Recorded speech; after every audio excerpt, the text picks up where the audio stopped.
Hi, welcome back to Guessagaingaming. Here we are back in Watch Dogs Legion in London, and yeah, it's middle of the afternoon. It's kind of overcast and grey, and that's probably about the right weather for the thing I'm going to talk about today, which is another tiny update about Dragon Age Veilguard.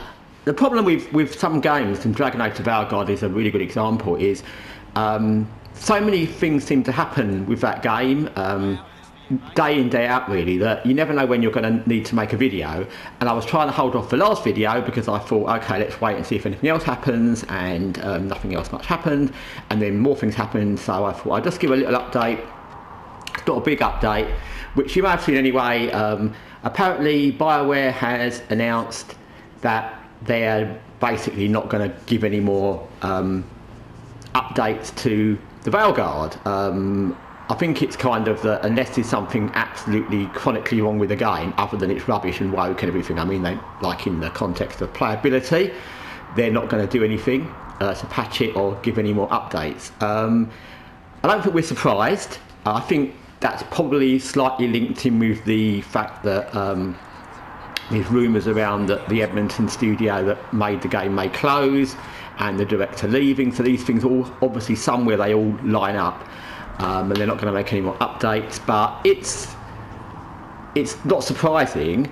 But I think, and I've said this before probably in different ways, and it's not just about Dragon Age or Bioware, one of the things that's really frustrating and annoying about gaming, unlike any other industry, is we're too reliant on them, the publishers, the developers, continuing to update. Not just live service games, that's an obvious thing in live service. We've seen with live service games, they roll out a new live service game and then they decide not to continue with it, or at a certain point they decide not to keep making updates. Suicide Squad, Concord got cancelled straight away virtually. So, but even with non-live service games, single player games like the Veilguard, there's much too much reliance on goodwill from the developers, publishers to keep updating and doing things, and if they can't be bothered, or they decide they're not going to invest in it, or then you're kind of stuck. And that's really unfair, because if you bought a Blu-ray movie, or you've bought anything else, you're not really dependent, unless it goes wrong. If it's a TV, it doesn't matter what it is, it can be a CD. You're not really dependent on the company to do anything unless it's a major problem.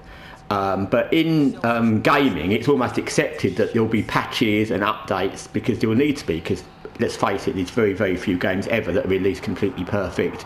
And I'm not talking about updates with new characters or DLC, I'm talking about updates that patch things that are wrong in the game.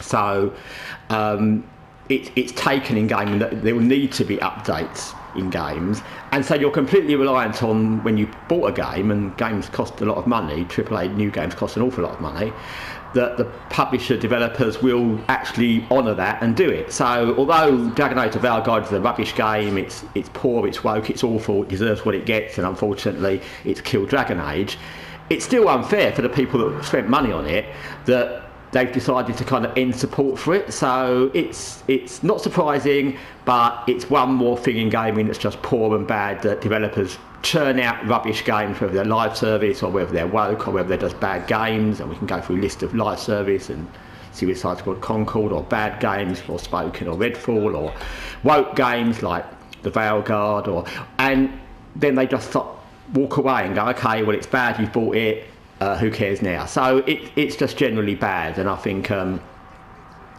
it's bad enough when they walk away, but the fact that they make games in any way they want, with bugs, with things wrong with them, games that are virtually unplayable, games with things that make them unplayable, and games that need constant updating, whether it's to do with new DLCs or new parts to the game, or just because they can't, they don't work the way they are, and then they just wash their hands of it. And it's not like they're trying to make the best games, because we've seen all these games I've listed and many others that aren't the best games. So they make kind of what they want, throw the mantle to make a Dragon Age game, for example, to some woke trans director and say, do what you want with it, and then when it's rubbish, not only do they attack gamers, they then decide, okay, well, we're not going to have anything more to do with that now, because if you bought it, tough luck.